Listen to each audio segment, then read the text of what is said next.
Good day, boys. This is the Ecclesiarch here, back with some more Warpforge, and today I'll be discussing the latest upcoming changes that are gonna drop with the new balance patch. I'm gonna take a look at the changes. I'm gonna tell you what I think about these changes, what's a good change, what's a bad change, what maybe needed to be addressed in my opinion differently, and what I think is going to be the effect of this patch and how it is going to change the current meta. Just a speculation, of course, from my point of view. So first of all, let's get right into it and let's take a look at the Ultramarines. Probably the biggest expectation from everybody was the Ultramarines nerf, and it has indeed happened. And honestly speaking, when I saw these numbers, I was like surprised because look at this. Marneus Kalgar had 76% win rate, with Varro coming in second with 66 around, like 65.9. That's obscene. Like 76% win rate is absolutely disgusting, especially considering how many people were playing Ultramarines, right? So this is crazy. This definitely needed to be addressed, and they definitely needed heavy nerfs because these numbers are just off the charts. So if you think that the Ultramarines did not need nerfs, well, take a look at the numbers, man. Like, it's absolutely nuts. However, how good were these changes, right? Let's take a look and see. First of all, number one change was the Octavio Infiltrator, and honestly I think Octavio Infiltrator was like the S tier card of the Ultramarines and one of the biggest problems when dealing with Ultramarines, because that card allowed insane trades, like just to blind an opponent and then their Inceptors and their Sergeants and stuff like that, just or their even Angels of Death, like all of those could just take out everything for free. So I'm very happy that they decided to change it, and what they did is it's now give blind to a damaged enemy, right? So I think that this like automatically drops Octavio Infiltrator a couple of tiers down. It can still be usable, honestly, because you can still choose to take some damage with your Warlord in order to make that blind possible. Honestly speaking, I would say that this was a necessary change. I'm not sure if this was the best way to change it, but in any way, this is like a... Overall, I'm happy about this change because now at least your Ultramarine opponent is going to be forced to take some damage when they want to take out something for quote-unquote free, right? So this is a welcome change for sure. The next one, however, with the Primaries Inceptor, I'm not sure how to feel about this, and I'll tell you why. Of course, one of the worst things that Octavio Infiltrator enabled was the 4 energy Inceptor play. So they would play the Infiltrator, then was the Inceptor, and it would just take out something for free, right? So obviously, yeah, Inceptor was a very, very strong card, but however, it's just a copy-paste of Tombblade now without the Remnant, while at the same time, I think both cards have the same rarity, right? So I think that this just being the same, like absolutely same as the Necron card without the benefit of being able to resurrect is kind of dumb. I think that it would be better to just leave Inceptor as it is and address some other cards. This is just my personal opinion because I just don't like it that now the Inceptor is just the Tombblade basically without Remnant. I'd much rather see that it has some variety to it. Anyway, Honor Guard lowered range attack from 4 to 3. Honestly speaking, Honor Guard was a very good card. You could play that card for very cheap, and it had 4, 4, 5, and those are very, very solid stats. This was a very good frontline unit. I'm not sure if this unit was a problem though. Most probably not, because I never really found it infuriating when somebody dropped an Honor Guard. However, I guess this allows your opponents to be a little more, let's say, to give your opponents a little more room when it comes to dealing with the Honor Guard. Plus, the Honor Guard will not be able to use a combo with Octavio Infiltrator as effectively. I don't, once again, see if this was much of a necessary change. However, the Inceptor Sergeant change I definitely like. So it increases the melee attack from 3 to 4 while lowering the ranged attack from 6 to 5. And Inceptor Sergeant was once again one of the crazy units that the Ultramarines had, especially with the Octavio Infiltrator. Like, that unit taking everything out for free was just disgusting. And it's good that they decided to just increase the melee attack so that it now deals a little more melee damage. Maybe it's better against Storm Boys now, while nerfing it a little bit. I think this is an okay change for sure, something that was warranted. Now, Primaries Judicar, or Judiciar, or whatever that's called, Judge, let's call it. So you lowered the melee health of it from melee attack and health from 6 to 5. I think this is definitely a pretty good one, because this card was also used a lot by everybody, I think, almost. And the fact that it also stunned a random unit, on top of that also had like 6 attack, and this could also stun the enemy warlord, was a little bit sick. I'm not sure if it was necessary to nerf the health, but the nerf of the attack is definitely welcome. So yeah, once again, a little bit of like all of these small nerfs, like to Honor Guard, to the Judge, and to like basically the Inceptor, they all add up. So Ultramarines are getting hit hard with these nerfs, which I guess was necessary, but I still haven't seen the nerfs to the most problematic cards on top of Octavio Infiltrator, but they're going to be on the bottom. So next we have Epistolary Librarian, which codex, draw a card and give shield to your warlord. So Epistolary Librarian has been buffed. Honestly speaking, I think that this will still not be that good when it comes to constructed, maybe on or only on Uriel Ventris, mostly because it costs a lot and Ultramarines really don't have a card draw issue except Uriel. So Varro and Kalgar have a constant supply of cards just coming in, so they really don't need Epistolary Librarian, but this is going to be a stronger card on the draft mode. So your draft is now stronger, which is something to consider, of course. So yeah, I guess that's a very nice small little buff. Now, nothing too crazy or game-changing, but I guess like a little bit of a nice little change. Now, point blank shots. So change description to deal 2 damage. If the target dies, draw a card instead of always drawing a card. And I welcome this change wholeheartedly, because this was an absolutely insane card, because the fact that Ultramarines had such great burst and being able to unconditionally just draw even more cards, so cycle the cards on top of their obscene amount of draw, this is a very good change. So this now kind of gives the Ultramarine like a choice. Are you going to use it to draw a card, or are you just going to use it to go face? So it's more like now a choice whether or not you want to be a monkey or not be a monkey, basically, and I definitely like this change.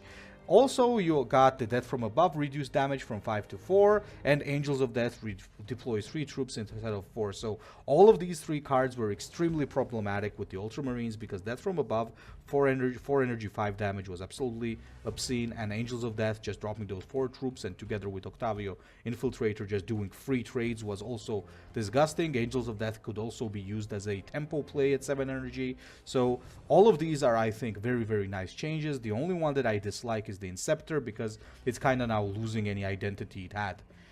However, what is this going to mean? It's of course going to mean that the Ultramarines are going to get weaker, but it's still definitely not going to become an unplayable faction. If you think that they've been gutted and they're going to start becoming unplayable, you're wrong, because Ultramarines still have a lot of very good cards in their arsenal, and some of these cards are still going to be usable. So I don't think that they destroyed the faction. I think these were some very necessary changes. Once again, as I'm saying, I don't like the Inceptor change, but well, it is what it is. Overall, I think this is a nice little package of nerfs to the Ultramarines that were extremely necessary. Now with the Orcs, so for Goth, what did they say? So Goth Clan has had all degrees of success, but unfortunately their deck has not been as varied as we would have liked. Okay, so they're basically going to push vehicles, as I understand. And let's see. Gaskul Thraka, Greatest War Boss. Change the description to give +1 melee or ranged, or if you don't control any troops, deploy 2 Grots. I'm gonna tell you guys, like, instantly, this is gonna be a problem, I think. Because if you go second as Gaskul, you can summon 2 Grots like this and also use the counter attack, and on turn 1 you already have 4 Grots on the board. And imagine you follow it up with the Green Horde. Gaskul certainly needed a buff because he was inferior to Grook in any way. I think it's a nice change that they decided to buff him, but I think that overall even summoning 1 Grot would have been okay, or maybe summoning 1 Orc Boy. I think 2 Grots might be a little bit, I don't know, a little bit oppressive in some situations. I'm not sure, we have to still see first, but yeah, it's gonna be a little scary.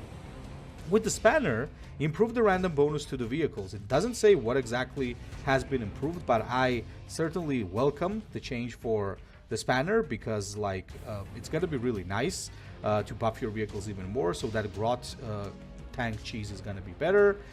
Def Copta increased melee attack from 2 to 3. I don't think this is like a big change. I think this is just this is a little bit of a meh change in my opinion, nothing too special. But the Killa Khan increased the melee attack from 5 to 7, so now both melee and range attack of the Killa Khan is very high.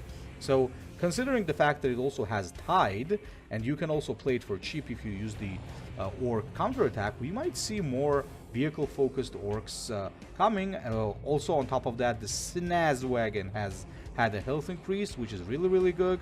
But look at this. This is the main thing. Rocket Truck Squig Buggy now has lowered range attack, but it has flank. This is really good, once again, because it's going to be dropping squigs because of its strike. So this is going to be great against the Scarab builds. You're going to see them cry a lot when they play against the Orcs.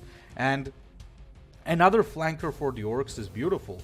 I definitely think this is a great change and a very welcome change for the vehicles. And Death Dread also got its health buffed, which pretty good, I guess, because Death Dread was already a good unit, but that's sure nice. And we got Gorkanaut now, which has armor 1.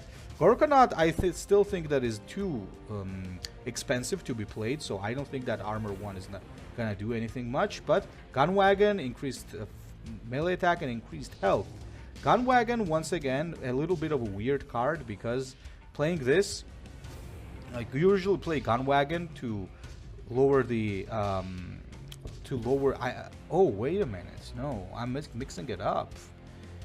Okay, all right, so I don't know, this might actually be pretty good. That's a nice change on the Gunwagon, but once again, that thing costs a little bit more than I would like it to cost, so I'm not sure if it's going to be used a lot. Certainly might be more playable than the Gorkanaut, because Gorkanaut is like, I think, 9 energy. But Rocket Rock, Squig Boogie, Death Dread buffs, like Killa Khan buffs and Spanner buff, very good. I still have mixed feelings about the Goskul one. It might be a little too much, considering there's no negative changes to the Orcs, which I actually dislike. I'm a very big Orc enthusiast. I have a lot of games, like over 100 games with them. But honestly speaking, there are some problems here. First of all, the Green Horde is still very oppressive on turn 2 against most factions. And on top of that, I think the main thing that they messed up here is the Makari abuse. It still exists, like infinite Makari combo is still existent, so I'm surprised they didn't touch on that. But well, I guess that's gonna come after we see Orcs become a little stronger on the meta, which I think is gonna happen, but we'll talk about that a little bit later. So now we have Sotek Dynasty and Imhotep and Oricon, win rate over 60%, as it was expected. Both of them are pretty good.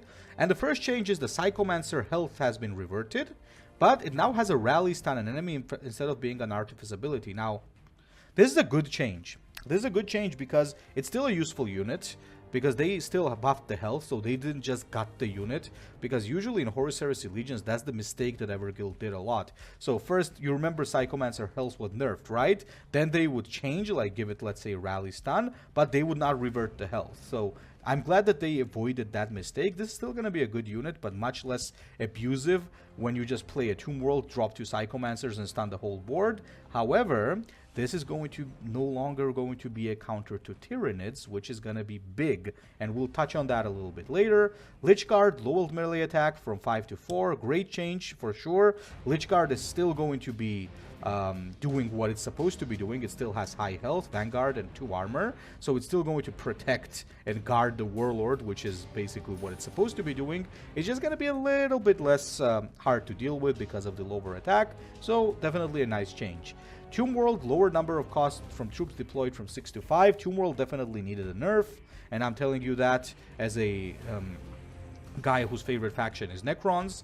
But I think that the best way to change the Tomb World would just be to move it to 10 energy instead of having it at 8. You might think, but then let's say Orcs have Goffin, like Rock Invasion, that drops 8 units. Well, yeah, but that's random. And with Tomb World, you mostly, you're mostly playing what you want to play, because your deck is optimized. And with Divination of Men here, you will still be able to play this for 8 energy. So yeah, I don't know, maybe it's nice that they nerfed it, but I think 10 energy would have been better nerf, but we'll see, time will tell. And next is the Black Legion, and Black Legion was underperforming, so win rate over 40%. It's like, oh my god. Yeah, disgusting, like absolutely shit, I would say. So Abaddon, chosen of the 4, change the description to ephemeral, give random dark pack to a friendly troop, or +2 health to your warlord. That's okay. This is good because now Abaddon actually has something to do when he does not have a troop on the board, right? I would say that it would have been much better if they just gave him the ability to draw a card when there's no unit on the board.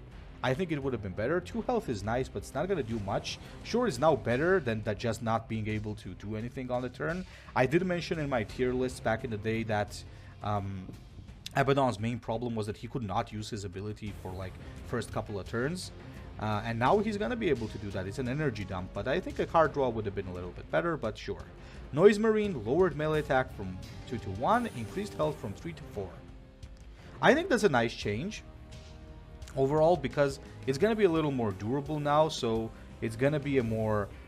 you need durability for your Chaos troops. Like, look at this. Possessed Marine, increased health from 3 to 4. Also a very nice change. That means that Emotech can no longer take it out for free if it's dropped for full health. And Master of Execution increased the strike damage from 3 to 5. Okay, Leorvine Ukris now has Bloodthirst, and instead of like gaining 2 Dark Pacts of Blood, he gains just 1. Sorcerer has a ranged increase for attack increase from 5 to 6. That's not a good change. That's absolutely like nothing. Hellbrute increased the triggered ability damage from 1 to 2. That's a nice one because it's going to be more interesting to... I hope they change the effect of that thing though. The Hellbrute just throwing small bullets is like very dumb. But yeah, that's okay. Obliterator increased melee attack from 4 to 6. Nothing too serious. Mauler Fiend, 1 armor. Oh, and Dark Pact on your troops instead of only this troop. So Mauler Fiend change is actually pretty nice. It's gonna be pretty nice for the draft as well, because the main problem with Mauler Fiend was that you would deal like 1 damage to all enemies for every Dark Pact on this troop, which was kind of stupid because that means you would have to play it, then play a lot of Dark Pacts on it, and then attack, which was too much of a condition. But now it's pretty good. Now it can work. I don't still think that it's going to be played in constructive, but in draft it's going to be better. Hosts of Chaos has lower cost from 4 to 3. Okay, that's definitely nice. And Iskandar Kaon lowered by 2 the cost of stratagems created by that artifice instead of 1. Overall, I think that the Black Legion changes are more going to affect the draft. They're going to be better at draft, but they're still not going to be really good in constructive because the main issue that these guys have has not been addressed too much. Their main issue is that in order for them to keep going, in order to just snowball, they need to somehow be able to make their units stick. So they need either some more more durable units, more stealth, like maybe they need some more card draw to stay consistent. I don't know. I think this is not gonna increase their win rate much in draft, in normal mode, but in draft they're gonna be better. The Saimhan have Iliac Zephyrblade being changed. Okay, change the description to ephemeral. Give Shuriken 1 to your units this turn. This is very good. This is much better than what he had because I had mentioned that his ability was kind of trashy.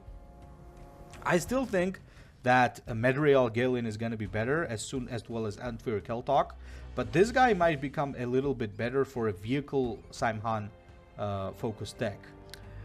I still don't think that he's going to be better than Galen though, or Keltalk. Blackout, change description to the first troop each turn costs 1 less. Okay, this is pretty interesting. So the first troop each turn is going to cost 1 less. Well, Blackout I think comes a little bit, if I'm not mistaken, it comes like a little bit later in the game. I think that this is I'm not sure how to feel about this, but I think it's a nice change overall. I think they also need to change the first offensive ability of the Eldar, which is to have +1, which they have like the +1 energy for the opponent, because this is a very good this is a very good bonus for some of the Eldar's opponents. This can really gut the Eldar depending on who they're playing against. I'm not sure how I'm gonna feel about this. And no changes for Tyranids. So what do I think? I think that Ultramarines are still going to be playable. However, the meta is going to change a little bit. Ultramarines getting weaker, of course, makes the Necron stronger. And you might have not noticed one thing. Now, Ultramarines don't have a direct answer to Triarch Praetorian anymore. Because until now, the Inceptor was able to trade into the Triarch Praetorian. So now it's going to be a little... bit different. So essentially, what's going to happen there is that Necrons are going to be a little bit stronger, not only because of that, but overall the Ultramarines becoming weaker means that the Necrons are going to go up a bit. But now the main important thing here is that I think that the Orcs and Tyranids are going to start becoming more of a menace. The Tyranids, first of all, because the once again, Ultramarine nerf, which means that they're not gonna get like bursted as easily, and on top of that, the Necron stun was nerfed, which means that the Tyranid, the only real counter to the Tyranids stealth units is now either the Primaris Judiciar or Judicar or whatever, which has been nerfed, or the Orcs no mocking about. And I honestly think that the Orcs are gonna start becoming a tier 1 faction very, very soon. I think because first of all, they've received some nice buffs while not receiving any nerfs. Orcs are really good as it is, and the Ultramarine nerf, plus them being good against the Tyranids, is gonna make them very strong. I would predict that the Orcs are gonna be like at least an S tier faction. If not the best, they're certainly gonna be S tier. There's not gonna be much happening with the Black Legion, I'm afraid. Don't get your hopes up yet. And Eldar are gonna become better because, well, once again, Ultramarines are gonna become weaker. One thing that I'm very disappointed, like 2 things in, is that no changes to the Scarabs, because the Scarabs are, even though I prefer the control deck and I think it's better, Scarab is just plain obnoxious and abusive, as well as with the Makari infinite combo, so I'm surprised that they did not touch up on that. But I think that overall, we're gonna see an Orc, Tyranid, Eldar supremacy very soon. Well, Necrons are still gonna be pretty good, but I think these small changes are gonna add up, and I think we're gonna see those three factions rise on the tier a little bit more. So we'll see. I think this is going to change a lot of things, but I think we're still gonna be seeing some Ultramarines, because there are gonna be some different decks being optimized for them based on these changes. So we'll see what the patch brings. Thank you for watching, guys, and stay tuned. I've got an Eldar deck coming up very, very soon, as well as a Horus Heresy Legions video as well. So thank you very much, and see you in the next one.